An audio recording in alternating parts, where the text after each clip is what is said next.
What up, y'all? If you ain't working, you should be working. TGIF, Workaholics, what up, what up? Happy Friday. Or you can work for it. You gotta work for greatness. If you ain't working, you should be working. Thank you, thank you, thank you. Y'all are so sweet. Hey, LB. Where are y'all watching from? You know I like to do a little roll call, so let me know where you are tuning in from. There's Dr. Venus. Hey. You should be working. I am so excited to be doing my very first live Confessions of a Workaholic podcast interview. So if you are unfamiliar, if you're here for the first time, I definitely want to get into things, but I want to start by introducing myself because I think it's so important for you to know who you are hearing from. So I'm Koereyelle. I am an author. I am a serial entrepreneur. You name it, I've done it. If it's legal, I've sold it. I am an educator who managed to turn my $32,000 teaching salary into a six-figure brand. And part of my purpose is to help other women discover their purpose, prioritize their lives, and figure out how to get paid from their passion. And so I am super duper excited, as always, to be able to host events, teach classes, and of course, host my podcast. So Confessions of a Workaholic is a weekly podcast show where I am sharing the untold success secrets of fearless female entrepreneurs. I'm on episode 40, super duper excited. This year, I'm looking forward to hosting my very first live podcast, as in person, in real life, me up on the stage, interviewing some fabulous people, and y'all can come out and watch that. So this is me getting my feet wet with the live podcast thing, okay? So I'm super duper excited about this. Now, if you are a faithful podcast listener, then you know that on episode 38, I had the amazing honor of actually interviewing Dr. Venus, Opal Reese, okay? She is the Black woman millionaire. And y'all, her story is so amazing. She literally made it from sleeping on the streets to being a six-figure sister, okay? And now she's on a mission to help other Black women become millionaires. So she's written books, she does coaching, and she is now doing a tour right here. Her first tour stop is kicking off here in Atlanta tomorrow. And so I am super excited to be one of her partners for ATL. And I know that you all love her because I saw your comments, I saw your reviews, I saw your feedback on episode 38. And so I thought it would be amazing to have her here live with me so I could answer some more questions, ask her some more questions, and I want her to be able to tell you all why you tomorrow. All right, so that was episode 38. When we are done here today, you are definitely going to have to go back and catch the replay. I don't even know how I ended up on her email list, but I've been on her email list for probably close to 2 years now. And there's something about her personality. Like if you have ever read one of her emails, if you've ever seen one of her videos, you're about to see her right now, but she is so excited about life. She is so amazing. And she is really, truly on a journey to help other Black women free themselves financially. So Dr. Venus, hey. Hey, beauty. How are you? Welcome. You look amazing. Yay. I'm so happy you're here. So, Dr. Venus, yes. I did a little bit of an intro. I know you were tuned in, so you heard a couple of the things I had to say about you. But introduce yourself to my audience, please. For those who may not have heard our podcast interview yet, they're going to go listen after this. But definitely go ahead and what do you want them to know about you? Well, I want them to know that I love them. Okay, I think that's the best place to start is that I just love you. I believe that every Black woman can be a millionaire. And if I can get off the streets from trash cans, sleeping in alleys and urine and beer, get a PhD from Stanford, and becoming a Black woman millionaire in 3 years, and then, going to 4 million in 4, you can do the same. And I think a lot of times we don't even know that's possible. And I'm happy that you would allow me the privilege of literally being on your platform twice, like in like 2 weeks, right? To let sisters know that it's not hard. The healing is the hard part. The money is the easy part. Yeah, so I do want to talk about the healing, but before we talk about that, what do you feel like was like the defining moment in your life? Was it a person that came in and took you under their wing? Was it a book that you read? Like, what was the defining moment where you decided, I deserve more, I was born to do more, I'm more valuable than this? Well, that's a great question. It wasn't, the truth is it was a person, it wasn't me. I don't believe that I deserve anything. I believe I've been blessed and graced. I think it was mercy. My 9th grade math teacher was the person who literally saved my life. My mother had put me out on the streets and things weren't okay, so I never went back. And I was on the streets doing my street thing and I couldn't get myself clean. So I didn't have a place to stay, so I would go to McDonald's or to fast food places and try to get myself cleaned up in their restrooms.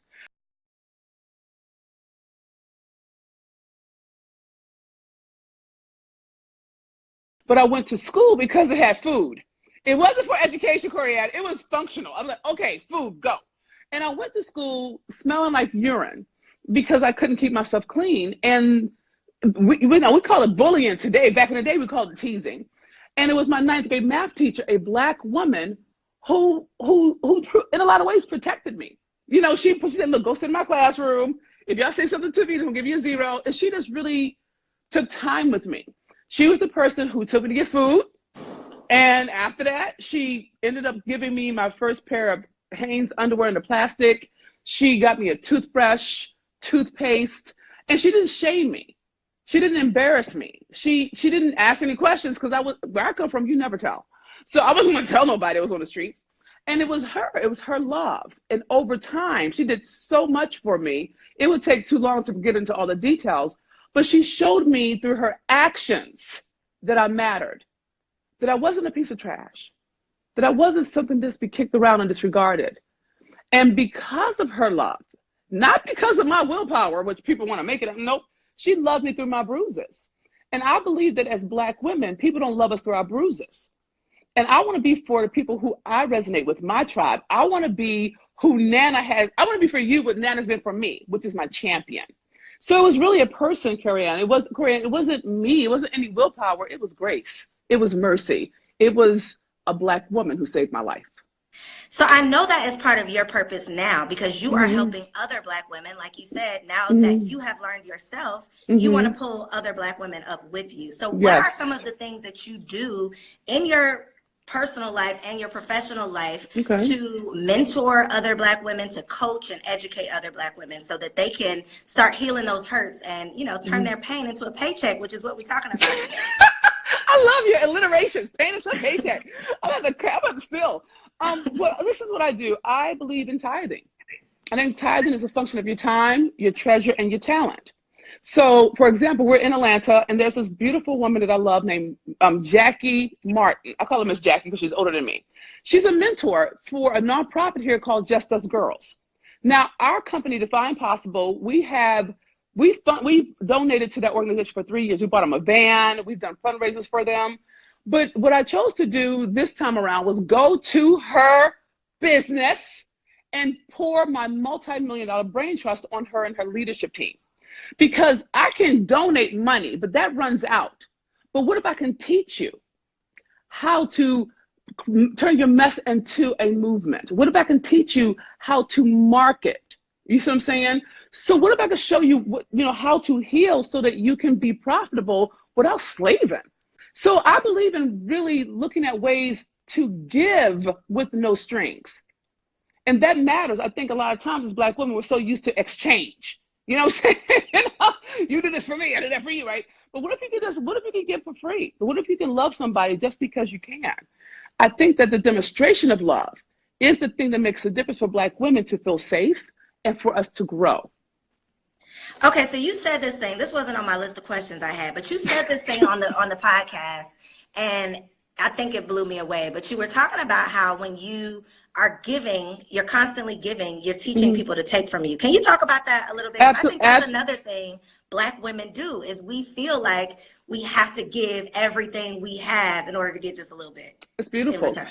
Excellent. And so this is what I believe. I believe people don't listen to what you say, they listen to what you do.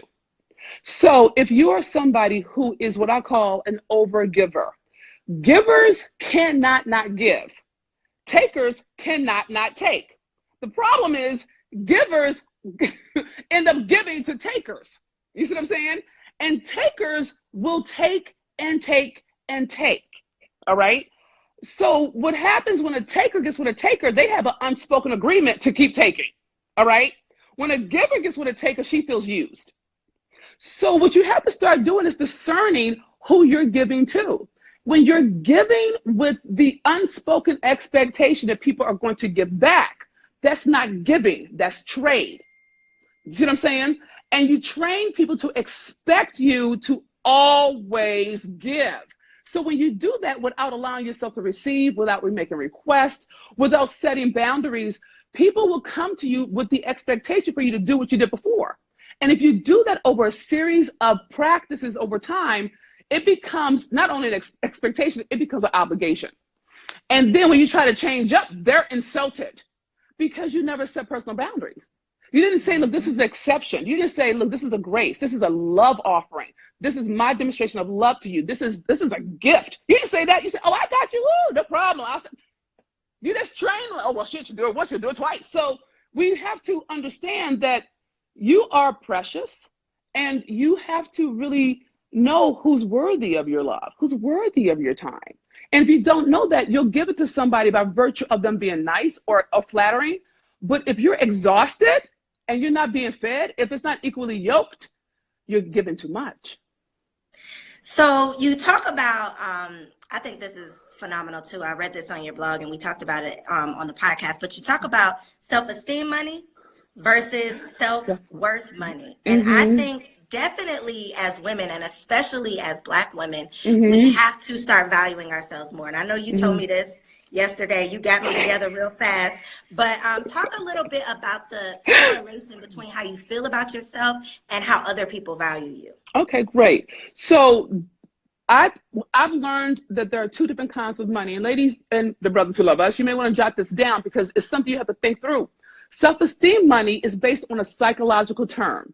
It's self-esteem, which means an internal evaluation of yourself based on your feelings, your thoughts, and your lived experience. So for example, let's say, Koereyelle, you're in love. Oh my God. You love it. You love your boo. Okay, y'all have a great night. It's been a good day. You wake up the next morning and you are on fire. You're like, I can conquer the world. Your confidence is crazy high. Your self-esteem is over the roof, right? So you go slay it. Work, right? You kill the game. You go get sponsors, you sell tickets, you climb a mountain, you swim a sea, right? 2 weeks later, you and your boo have a knockdown drag out. I mean, just like ugly. You wake up, you can't get out of bed. You want to drink some wine. You want you some water. You want some chocolate. You want your mother. You want a teddy bear. You want something. Because now your self-esteem is in the toilet. But if you notice in both scenarios, it's dependent upon your feelings. So the high self-esteem gives you performance, just like the low self-esteem gives you performance, which means your money's going to go like this because it's rooted in how you feel. Now, if you think about self-worth money, it's not based on an internal evaluation. It's based on valuation. Valuation is a finance term. It simply means the external assessment of an asset to a community group or market. So the biggest challenge with Black women in business is that we tend to do things based on how we feel. If we feel like somebody has insulted us, we trash the relationship. We just throw it away. You know what I'm saying? If we feel talked down to, if we feel like we've been insulted, we literally will trash the relationship, trash our reputation because we don't like feeling put down. White people, can I fix this, God? Help me. Business is business, right? So it's not dependent upon your feelings. When me and my wife bought our first $1 million house, the market told us the value of that house, not my feelings. So until you start to position yourself as a value add, of asset to a community group or market, there will be a cap to your money. If you want to know how you feel, like if you really want to know what your money's worth to you, if you want to know how you feel about yourself, check your bank account. And if you really want to know how much worth you think you have, check your savings. You don't have to listen to me, look at your money, and it will tell you the truth to your face. Come on, somebody. Was that a word or no? I mean, women and men too, but women can definitely relate to that, because when you are in love, like butterflies, and you can take over you can slay those dragons, like with your eyes closed, right? But the moment your feelings shift, girl, it's like somebody got to pick me up off the floor. That is so true. That is right on point. Okay, so I know, Dr. Venus, that you are very, very transparent with your story. You use that. I think you call it like you pimp your story, right? You use that to build your business, though, and it's absolutely. so relatable, right? But why do you think so many people have a hard time telling their truth, owning their truth, and being transparent, or even facing it? Not even necessarily talking about it, but just facing it. Just looking in the face. I think a lot of times shame plays a big part. A lot of times, if you've gone through some things, if life broke your heart, if you got kicked in the stomach, betrayed, whatever it took, and you feel like you did it to yourself, or you feel like someone did it to you, the first thing you want to do is protect yourself, because you're embarrassed and you feel shame.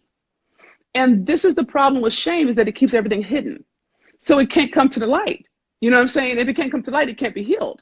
So what I've learned in my life is that anything that you are not at peace with will keep you in bondage. And it's not a choice. Like if something happened that really just knocked you to your knees, and you don't have the freedom to actually share it in appropriate ways, you ain't got to go spill your guts on people. You ain't got to, I'm not a therapist. I ain't trying to be. So I don't even tell people what happened on the streets, because y'all would be worried about me. So it's not about vomiting your pain on other people. But if you are in business, let me help you understand how business works. Business is a function of storytelling when it comes to marketing.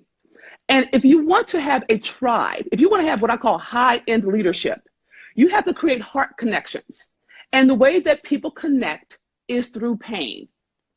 Think about it. Look in your life. You'll start to see that whenever women get together, we start to complain about things, and we create a bond around the things we complain about.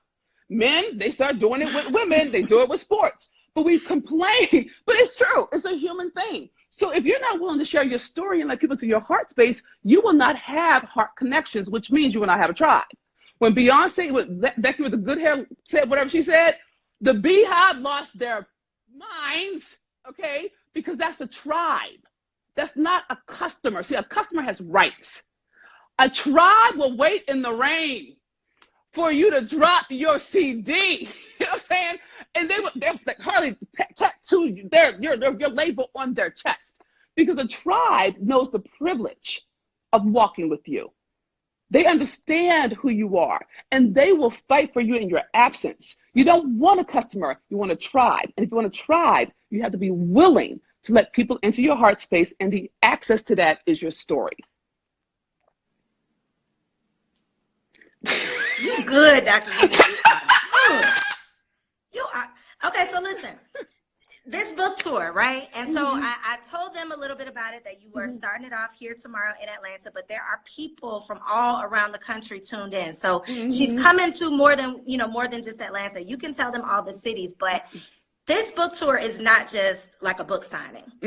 Tell us what we can expect. I'm going to be there tomorrow. I'm super duper excited. I'm bringing my team with me. We are ready to work. So please let the people watching know why they need to be there and what they can expect.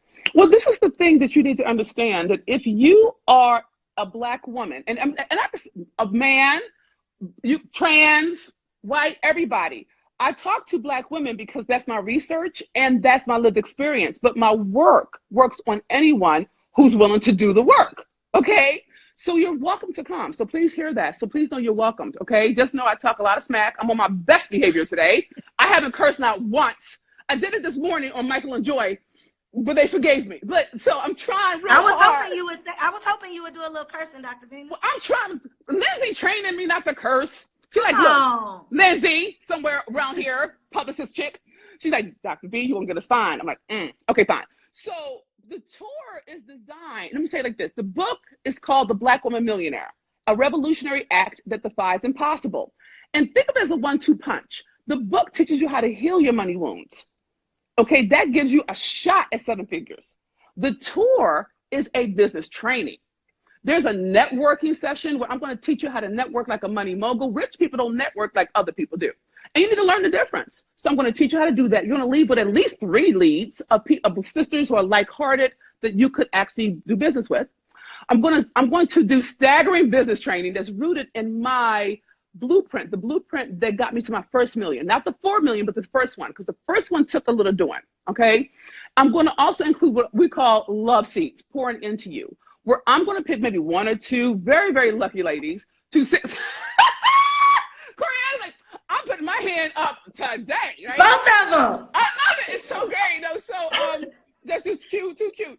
So what I'm gonna do is I have a particular skill set. I have a capacity, and it was born on the streets. Everybody has a $1 million money maker. Mine is I can hear what you're not saying, and I can hear what people will buy from you, rooted in your pain, rooted in your story. Okay.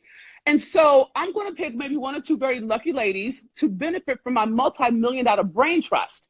And I'm going to actually build out a business model for them that could get them to 7 figures if they implement it. They may not do it. But I'm going to do it, Dr. Venus.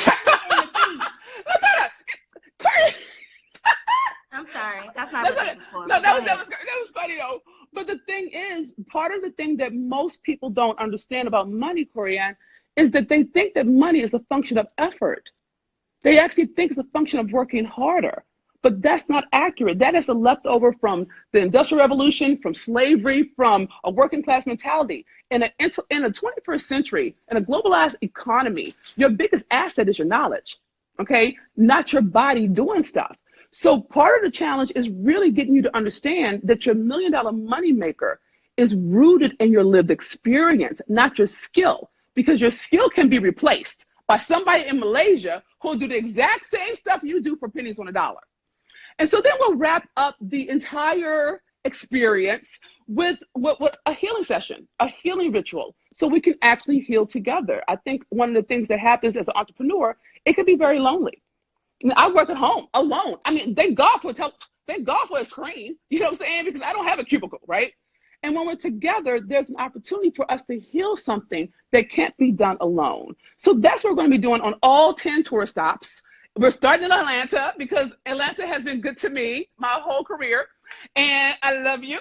But we have tour stops all over North America. So if you want to get the dates, go to they told me not to say that anymore. They said it's so archaic. I'm like, oh my God, I'm so old. theblackwomanmillionaire.com/tour. Get your seat because we limited it to 100 people for each tour stop. Okay. So if you haven't gotten your seat, specifically if you're in Atlanta, we've made some room.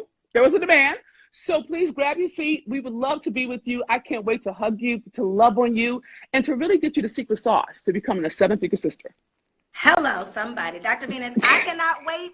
I will see you tomorrow. Hopefully, I will see my tribe in the building as well. This has been amazing. If you have not listened to our interview, episode 38, go back, catch the replay, because she is magic. Thank you, Dr. Venus. Thank you, Koereyelle, and I appreciate you. See you tomorrow. See you. All right, so Dr. Venus is like my auntie who get my name wrong sometimes. I'm going to tell her tomorrow. But y'all know it's Koereyelle and not Koereyelle. I ain't want to tell her that. I ain't want to tell her because I love her. But I'm going to tell her tomorrow, though. So I will be in the building with the Black Woman Millionaire tomorrow. My dream team is going to be in the building.